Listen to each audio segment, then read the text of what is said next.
everybody, and welcome to the Outdoor Chat. We come to you every weekday on outdoorchat.us and simulcast over on YouTube.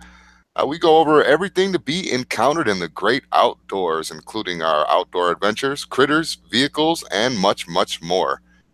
We have hosts. We got Bob coming in from Canada. Hey, glad to be here. Wish I was down there. And we have Pete coming in from lovely Tucson.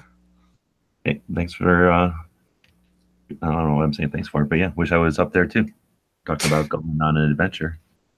Yeah, plenty of adventures to be had out here. So this is our Friday show. We come to you every day and talk about some of our adventures. Today we'll be talking about hunting and camping. Our outdoor topic will be Forest Friday. We will be talking about a mammal for our critter today and places to visit. So let's just jump into the show here. A couple days ago, we did Bob. Yesterday, we kind of talked a little bit about Pete. Today, might as well, just to be fair, give a little introduction to myself, I guess. Yeah, what are you going to tell us about you?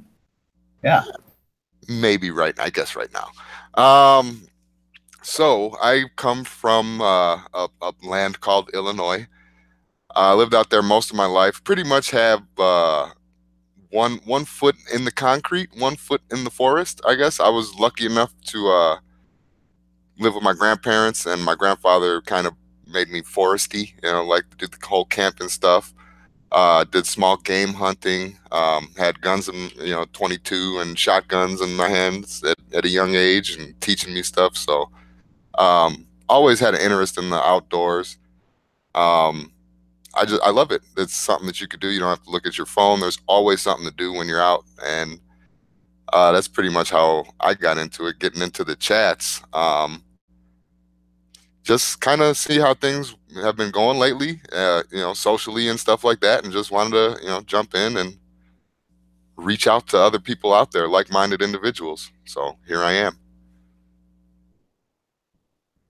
Right on. Not too spectacular, but, So today, we will be talking about, let's see here, where to hunt. Oh, go ahead, my bad. I was just saying, let's talk about hunting. Yeah, let's get into that. So we talked about a little bit the site before. Let's see here, over at outdoorchat.us. Allow me to screen share real quick. Hopefully not show any of our secrets. Okay, yeah, so outdoorchat.us, and we are looking at. So we have it sort of broken up into a couple of things, either the act of hunting, right? So we've got under adventures there, hunting. And then if you're just not so much looking for information about hunting, but where to hunt, we also have the hunting areas featured as well. So this time, I think we're just talking about hunting more than I guess we are specifically talking about where to hunt, sorry, as opposed to how to hunt or anything like that. So we have quite a few places in Arizona we can hunt. Most of the state is public land. Let's see, somewhere in here we have some information about how much of the state is public land. And that gives us opportunities in the there we go, in the forest level. We've got national parks, which are a little bit less. We've got state parks, which is a little bit of hunting, but not much. And then we've got BLM, which I'd say is the majority of the land, 12-point-something million acres. There's 7 offices for the BLM in different regions.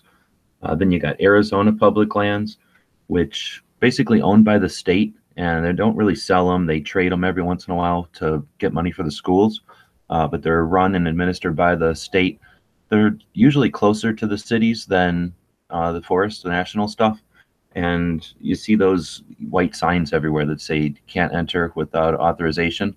And hunting is one of the authorized reasons to be on those lands. So there's actually, at least around Tucson, I suspect around Phoenix as well, some really good opportunities for small game hunting on those Arizona private or public lands. And then the U.S. Game and Fish has a couple of national wildlife refuges, I guess you call them, places where migrating birds will stop. I think most of the ones I'm familiar with have to do with migrating bird stops. And then I think that's about the majority of it. Then, of course, there's private land, and lots of people. There are some opportunities. I was going to say lots of people. There's some opportunity to hunt on private land, and then there are a few places where there's like privately owned land, but they open it up to hunting for a fee or something, or maybe they have cabins or something like that. So I think we got probably not as good as some states or a few states, but we got better hunting opportunities than definitely a majority of the states. Oh yeah, and then different game to hunt in different areas, and yeah, there's plenty of options out here for sure. I would say the game is one of the ones we're lacking on. I mean, we have some for sure, but we're the desert, so it struggles out here. You know, I think of back east where deers get huge, or up north where there's forests and water, and the elks and the other critters can be plentiful. We definitely have an assortment of it here, but I don't know. I guess I look like the grass is always greener, especially when you look south into Mexico. They just have a massive amount of critters. Yeah, that is true comparatively. Yeah, I know we have one of those little those areas right across the street from me, and that's kind of like a little dove spot when they're in season. So yeah, it's kind of cool to have something you could just kind of walk right across the street down to. I don't know. Mm-hmm. Yeah, definitely. Yeah, well, I've noticed that you have such a varied terrain. Like I always, when I first started thinking about Arizona, I thought it was just going to be deserts, like you see in the movies and the westerns and stuff. And then when you get there, you find that there's all these things called mountains, and it gets greener as you go up them, right? So it's just very. When we talk about where to hunt, yeah, you could hunt in dunes, you can hunt in desert, scrub, and you can hunt in deciduous forest and coniferous forest. Yeah, it's pretty.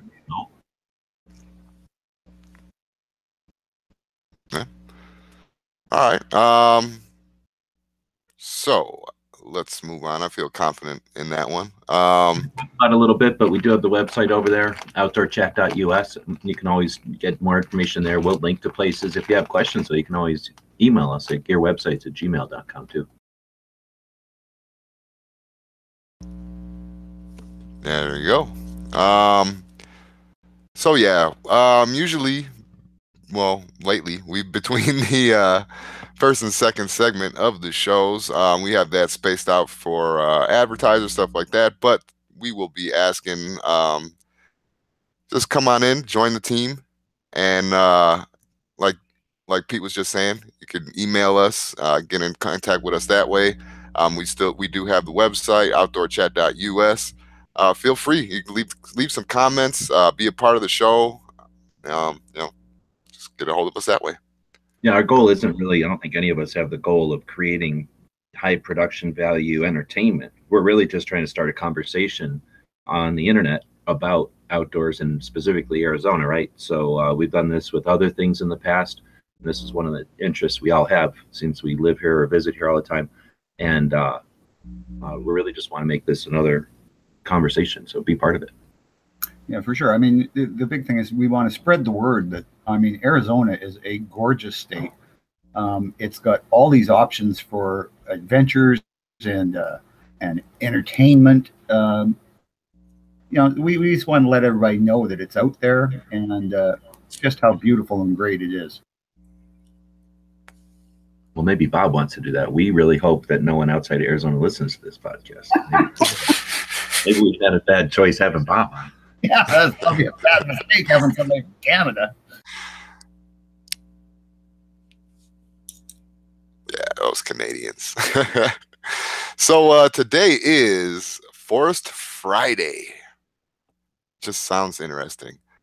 And we will be talking about, let's see here, click on this link, and Tonto National Forest.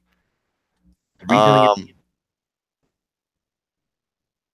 Oh, I'm sorry. I was just saying 3 million acres. That's crazy. That's bigger than a couple of states, probably.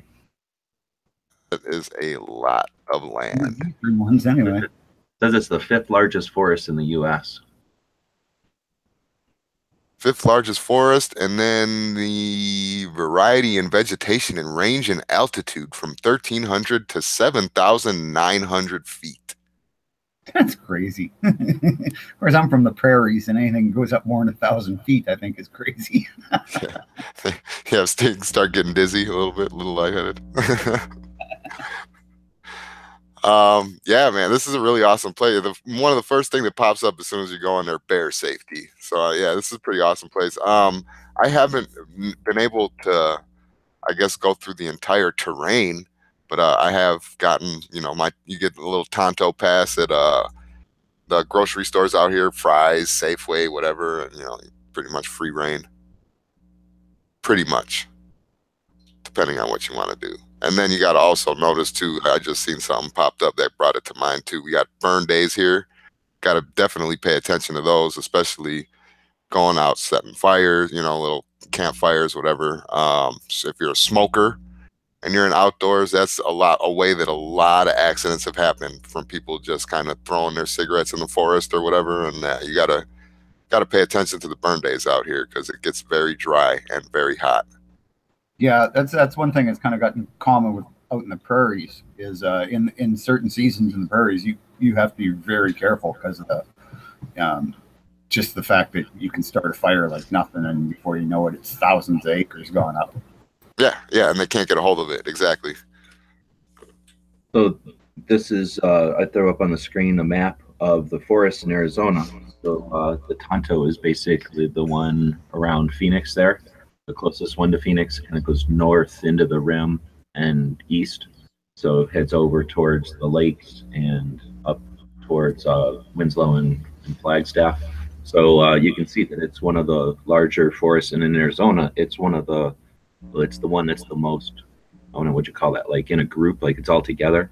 Most of our forests are little islands. Like down here, the forests in southern Arizona are a whole bunch of little mountaintops, or up there, it's everything. And then in other places, it's little strips of land between reservations or, around public land. But very large forest. Lots of stuff to do there. Yeah, I remember the first year I came down, I went through there because I went through, is it Peyton? Payson. Yeah, and I couldn't believe it. It was like, man, these are like trees. These are trees. What are trees doing in Arizona? But I was so bloody ignorant about exactly what Arizona was like. But it was just incredible. Beautiful, beautiful country. Oh yeah, just looking at that map right there, that's reminding me of like when I first started driving out here and stuff like that, and just driving through some of that. It's hard to take your eyes off of it. It's gorgeous land. So to put it in perspective for somebody who might be listening to this doesn't realize, between Tucson and Phoenix, between Phoenix and Flagstaff, between Flagstaff and Kingman, you're basically talking about a 2-hour drive on the highway, something like that, minus traffic. So these are fairly large. It would take you, if there was a highway right through the middle, which there isn't, it would take you more than an hour to drive through at top speed. And you drive through much slower than that. Yep. Forests. They are interesting. Definitely. Yeah. So all kinds of stuff you can do in a forest too. That's kind of neat. I like them. Well, this one, I'm seeing they have, well, there's new target restrictions up, but they have, areas where you can go target shooting, areas where you can go hunting, camping, fishing, hiking, anything, ATV, anything that you're interested in. 3 million acres, man. You're there. So that was our forest for today, Tonto National Forest. We should probably invite people to send us pictures of the adventures you might have had out there. Yeah, we'll put them up on the website. Yeah, exactly. Yeah. Very cool. Pick the best one of the week and put it up in the show. I would probably put all of them. You don't have to be stingy. It doesn't cost nothing. And if you got like a YouTube video or something, feel free. It's all about trying to get the word out about playing around in Arizona. Absolutely. So I guess that'll bring us into our book of the day. So since we're talking about forests, I guess this kind of goes along with it ish. Hunting small game in Arizona. Share here. Now, when they were saying small game, you're talking like rabbits. What else? I mean, I think small game. First thing I think about is rabbits. Yeah, that's usually, rabbits, squirrels, that kind of stuff. Out here, there's I don't want to ruin. We don't have squirrels too much. I guess up north you might have squirrels. We don't have them down here. No, yeah, not out here. Out here, I was gonna say I didn't really want to ruin the mammal, but we have stuff like little prairie dogs and that kind of stuff out here. They're showing quail on the cover of the book. Yeah, I was gonna say quail is small game, I think, or yeah. I think taking that. I don't know if you still have to get a quail stamp, but anyway, you have to have a small game hunting license to be able to hunt them. And then you used to have to be able to get a stamp also, but I'm not sure if they still do that or not. It might depend on if they're plentiful or not, if they're overabundant. A couple years ago, I got my thing at Walmart. They didn't do the stamp. They did not to go quail hunting? Did not, no. Okay, so that's probably why they just threw in a small game. Yeah. So this is. But rabbits and jackrabbits. Yeah. Yeah, and make no mistake. I mean, rabbits can be good eating, properly prepared. As well as if you're into it, you can tan the hides and stuff. So they can be quite a bit. You can find quite a few uses. It's not like you're just going out to kill something. I actually like rabbit meat, and it tastes a lot better when it's one that you went out and got yourself rather than just bought it in a supermarket. Yeah, definitely. I agree with you on that one. Definitely. Well, what's cool about this one is the author of this one, Guy Sagi. He wrote another book about Arizona lakes, and we're featured in that one. So, we're a big fan of this author. Does real concise, efficient books. Basically summarizes the kind of stuff you'd find on like a Wikipedia article, except in an actual bound book. Yeah. What I like about books too is if you're camping or whatever, you throw it in the car and take it with, and you have something to read around a campfire or whatever. If something happens, like one year we had a radiator issue, and you're stranded, and then you got something to do to pass some time, especially when you got nothing, phones or nothing you're so used to, and then you're learning something about where you're at, or if you got a youngin, give them another option to pass some time, learn. Yeah, sure. Keeps them a lot busier than just going, aren't we going yet? What's wrong with the car? Yeah. No, seriously, it's good. Like, what are these tracks on the ground? Like, let's grab your book and find out. Yeah, that's always good with kids. And they will spend hours trying to figure out what tracks are. I don't know what it is, but kids just want to know that stuff. Or they used to, anyway. Yeah, definitely. Well, yeah, it's something good to have for the kids to just show them what different animals are. I remember when my youngest, when he first came out to Arizona, and we were out there I was just showing him stuff. We weren't out hunting or nothing. He said, "Why does the pigeon got that thing on its head?"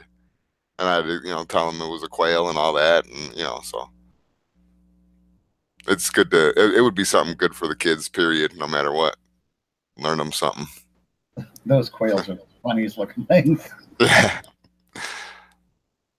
Oh yeah. So there is our book. There you go.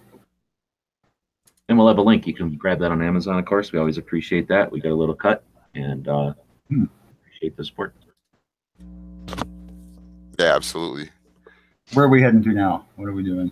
Today we are talking about critters. And it is Gunnison's prairie dogs, a little fist-sized thing that scurry across the road, and I guess they don't really bother you, but they look like they're annoying. No, they're not. They're just little critters minding their business and keeping the ecology going in the desert. They look like gophers.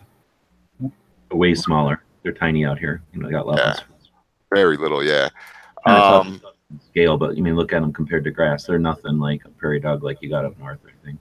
The range is basically northern Arizona, New Mexico. Oh, we got like gophers. We got Richardson's ground squirrels, and they're pretty tiny. So, You know, they're maybe 8 you got inches it long. Yeah. I'm just screen sharing some Wikipedia or just off of Google pictures of them. Yeah, We don't- 8 inches. They're not a phenomenon down here. Like, say, they're up on the north rim. So when you get in Arizona, once you get to Phoenix and north, you go to the rim and you get up in elevation quite a bit, and it gets flat again for areas. At least the range of this thing, it's fairly flat, but it's way higher than here. It's a different type of desert scrub, and I guess it's more of a thing up there, or at least they live up there. They don't live down here. You don't see them. Interesting. Yeah, you see them. You see like small little pockets of them, I guess, out here scurrying around from time to time. But like, you know, I live in open kind of land area, so. Yeah, they kind of live in colonies almost, don't they? Probably.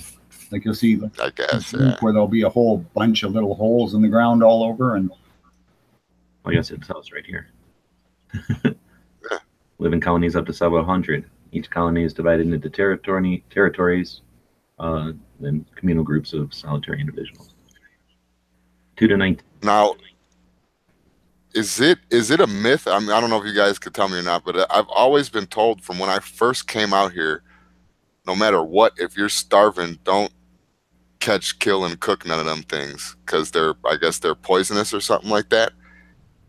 Is that a real thing, or is that just something like that? You know, like a regular, you go out hunting, you got to cook the meat real good type of deal. Well, there's no poisonous mammal. Right, Yeah. that's what I mean. They're gross. They're tiny. yeah, It's better than dying. yeah, it'd be probably like eating a rat. Yeah, it'd be like eating a rat.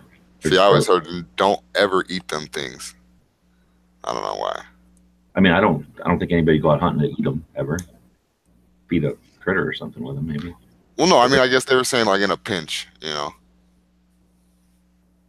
But no, I'm not with them being poisonous or anything.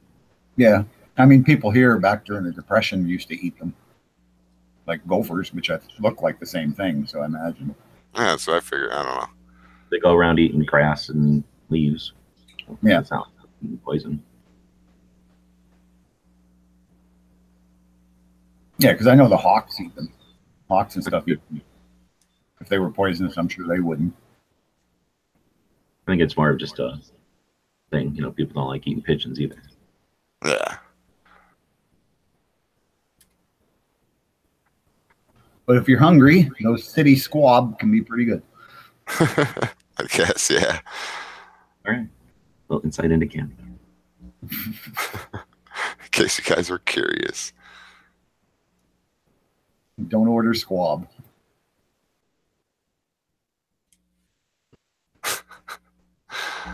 All right. Canadian roof hens. All right. Well, there's got to be some place people can check out today. Yeah. Yeah, let's see here. So today we're gonna do a non-profit. Let's see here. All I found was this one to what the hell? Oh, this isn't what I thought it was. Yeah, it's not what I thought it was. Better come up with another restaurant then. Let's see here. Come on. You're under pressure, Jimmy. Do do do do do do. Let's talk about let's talk about a restaurant. Usually on Fridays we'll talk about a nonprofit, but I apparently just put in something that was a nonprofit and didn't look at what it was.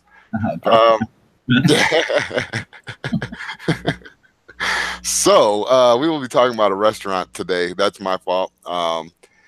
This is a little joint that's out by me. I know you guys probably haven't been there and not interested in it, but this is a meat slicer. They're in Apache Junction, Arizona, 300 Apache Trail. Pretty much what it is it's almost deli-like. It's like you walk in there and you can get, it's a $10 sandwich, but it's a sandwich that'll last you like 2 days. So I don't know how good you guys, probably don't eat cold cuts or whatever, but I don't know. Oh yeah. Oh yeah. Okay. Well then, yeah, you'll love, place. yeah, you'll love this place. And they sell, they're like cold cuts and all that stuff. They'll sell the actual, the meat they'll sell it by the pound and stuff too. So they do more than just sandwiches. So that's why I say deli-ish. Yeah, But that's kind of cool. yeah. So if you're looking for a good place to eat in Arizona, I guess for cold cuts meats, and you're in Apache Junction, stop there. Pick up some cold cuts for your camping trip too. What's the name of it? It is called the Meat Slicer. And I like the name. Yeah, that's what I thought too. Well, see, I was going by. It's right next to a bar, so I don't really go to a bar to drink that often. So I, kind of just pass by like whatever. And I stopped there one day, and it was pretty good. Yeah, Thinking it was a knife shop. yeah, Oh, I bet they got good knives in there. And it turned out to be cold cuts. No, that actually sounds something like I'd like to check out. I like yeah. cold cuts. Nothing like some good Montreal corned beef, man. Woohoo.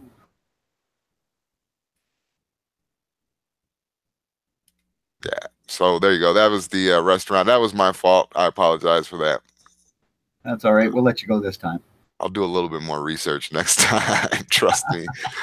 All right. So that is about going to wrap us up for today here. Unless there's anything I'm missing, I got the healthy tip. What is the healthy tip today? The healthy tip. Hot and spicy foods containing chilies or cayenne pepper trigger endorphins, the feel-good hormones. Endorphins have a powerful, almost narcotic effect and make you feel good after exercising. But go easy on the lamb, pork, and mutton at the high-fat, creamy. I believe they're talking about the Indian restaurants serve. So be careful. Don't overdo it on that stuff. But get your pepper on there.